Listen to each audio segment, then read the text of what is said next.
universitarios son ustedes. Carlitos, ¿dónde salió esta tropa? Que no es capaz de dar una idea de las razones por las cuales 200 profesionales universitarios.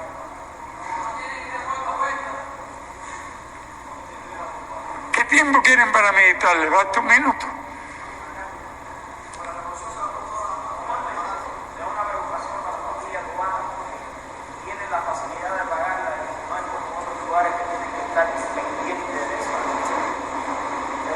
¿Tú qué piensas?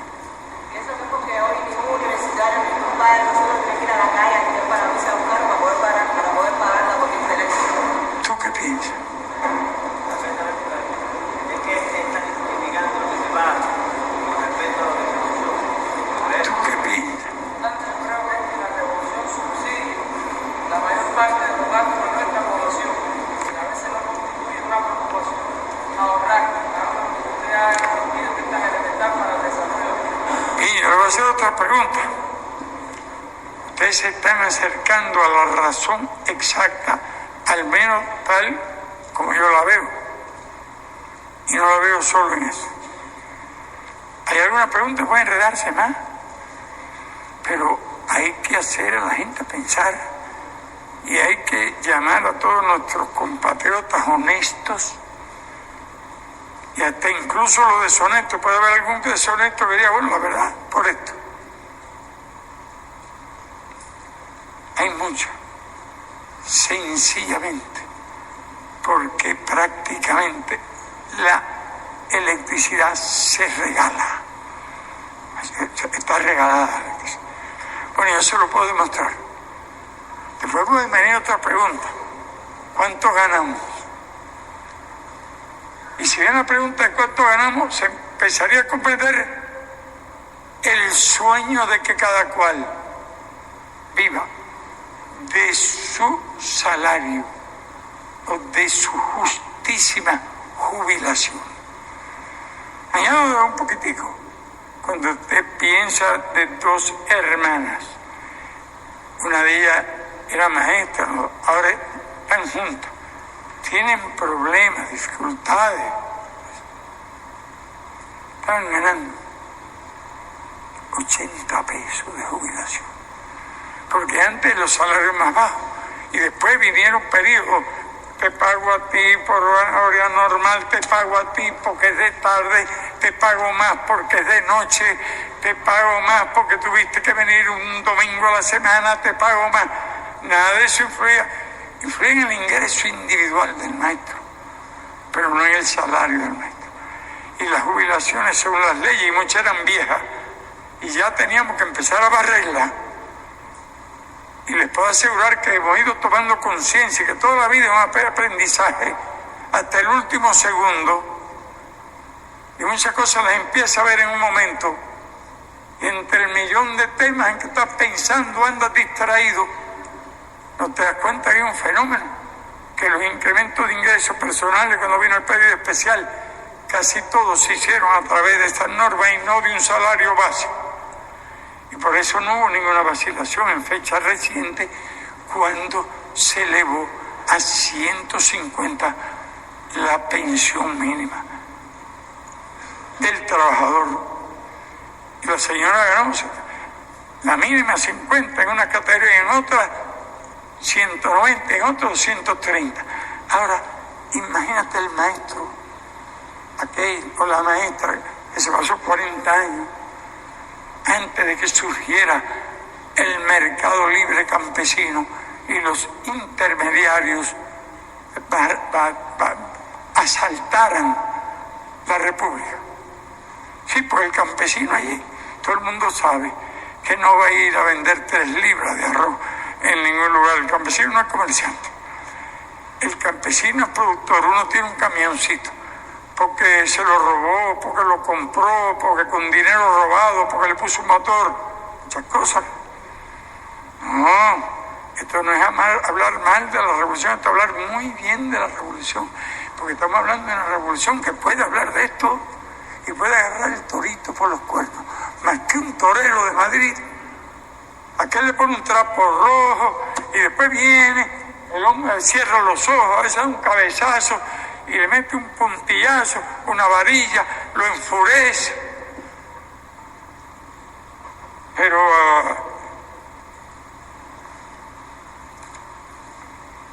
hay que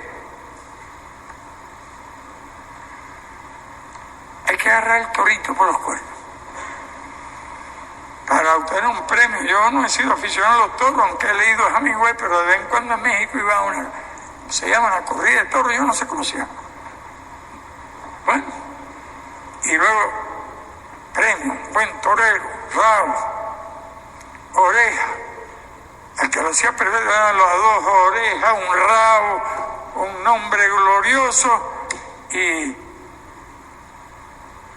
la fiesta romana del toreo. No me meto con eso. Recuerdo que al principio de la revolución, no sé a quién de nosotros, o a uno de cualquiera de nosotros, se nos ocurrió hablar del toreo. Éramos tan ignorantes que hablamos del toreo, porque lo habíamos visto por allá por México, y porque podía atraer el turismo. Vean cuánto sabíamos nosotros. Y éramos ya, o creíamos que éramos muy revolucionarios. Ustedes se están riendo, me alegro, porque me anima a contarle algunas cosas más. Una conclusión que he sacado al cabo de muchos años, entre los muchos errores que hemos cometido todos. El más importante error era creer que alguien sabía de socialismo, o que alguien sabía de cómo se construye el socialismo. Parecía ciencia sabida, tan sabida como el sistema eléctrico concebido por algunos que se consideraban expertos en sistemas eléctricos. Cuando decían, esta es la fórmula, este es el que sabe. Como si alguien es médico. Cuando te vas a discutir con el médico acerca de anemia, de problemas intestinales, de cualquier especialidad del médico, nadie lo discute. Puede creer que es bueno o malo, que se yo, puede hacerle caso o no. Pero a nadie se le discute. ¿Quién de nosotros va a discutir con un médico? O con un matemático, o con un experto en historia, literatura o cualquier materia. Pero somos idiotas si queremos, por ejemplo, que la economía, y que me perdonen los cientos de millones, que diga los cientos de miles o las decenas de miles de economistas que hay en el país, cuando creemos que la economía es una ciencia exacta y eterna, y que existió desde la época de Adán y Eva. Se pierde todo el sentido dialéctico cuando cree que esa misma economía de hoy es igual a la de hace 50 años, o hace 100 años, o hace 150, o es igual a la época de Lenin, o a la época de Carlos Marx. A 1000 leguas de mi pensamiento el revisionismo. Rindo verdadero culto a Marx y a Lenin y a Engels. Dije, en esta universidad me hice revolucionario, pero fue porque me empaté con esos libros. Y antes de empatarme, por mi propia cuenta, y sin haber leído ninguno de esos libros, estaba cuestionando la economía política capitalista porque me parecía irracional, ya en aquella época. Y estudié la economía política el primer año por Portela, 900 páginas en mimeógrafo, durísima, casi todo el mundo lo suspendía. Era el terror. En economía explicaba la ley del capitalismo, mencionaba las distintas teorías sobre el origen del valor. Y hablaba también, sí, de los socialistas utópicos, los comunistas, en fin, toda esa teoría sobre economía. Pero luego la economía política del capitalismo, empecé a sentir grandes dudas, a cuestionar aquello. Porque Pero yo además había vivido en un latifundio. Y veía cosas, tenía ideas. Espontáneas como tantos utopistas hubo en el mundo. Yo me calificaba como después, cuando supe lo que era el comunismo utópico, me calificaba, descubrí que yo era un comunista utópico. Porque todas mis ideas partían, esto no es bueno, esto es malo, esto es un disparate, ¿cómo va a venir la crisis de superproducción? Cuando hay más carbón, más frío cuando hay más carbón y más desempleados porque hay más riqueza. ¿No sería más sencillo repartirla? Y por ese tiempo le parecía también a Carlos Marx, en la época del programa de Gotha, que el límite a la abundancia estaba en el sistema social. Parecía que a medida que se desarrollaban las fuerzas productivas, podían producir casi sin límites lo que el ser humano necesitaba para satisfacer sus necesidades esenciales de tipo material, cultural, etc. Todos se han leído el programa y es muy respetable aquel programa. Establecía cuál es la diferencia entre socialistas y comunistas. Y a Marx no le gustaba profetizar o pintar futuro. Era sumamente serio. Jamás hizo eso. Y cuando escribió libros políticos como el 18 Brumario, las luchas civiles en Francia, era un genio escribiendo. Una interpretación clarísima. Su manifiesto comunista es una obra clásica. Usted lo puede analizar, puede estar más o menos satisfecho con unas cosas o con otras.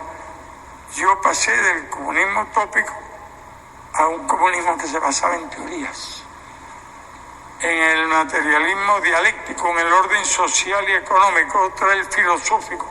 Cada uno, había mucha filosofía y muchas pugnas y disputas.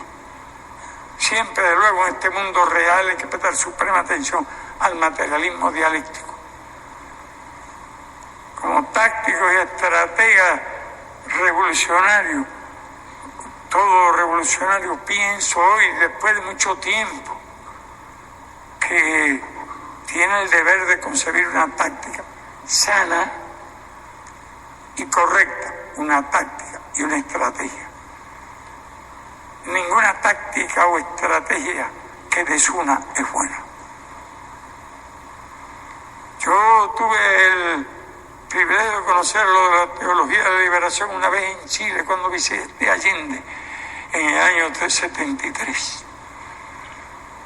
Y me encontré con muchos sacerdotes o representantes de distintas denominaciones religiosas y planteaban unir en torno a los problemas materiales, no en torno a la filosofía, porque uno tiene la suya. El mundo está desesperadamente necesitado de unidad, y si no conseguimos conciliar el mínimo de esa unidad, no llegamos a ninguna parte. Yo le decía ayer en una reunión con el representante de la Santa Sede en nuestro país, que una de las cosas que aprecié mucho de Juan Pablo II fue el espíritu ecuménico. Pues estudié en escuelas desde primer grado hasta el último, de hermanos de la Salle, de jesuitas, eran religiosos, y tenía que ir a misa todos los días. No critico al que quiera ir, pero sí me opongo a que te obliguen a ir todos los días, que era lo que me ocurría a mí. Bueno, muchas cosas sobre todo, conversé ayer incluso con los obispos, muchos de estos temas, en buen espíritu, pero recordaba lo que decía el ecumenismo, y recordaba que en mi época era una guerra a muerte, todas las religiones unas contra otras, la católica contra la judaica, la protestante, la musulmana, y así cada una de ellas, el hablar del diablo, Años después, con sorpresa iba bien.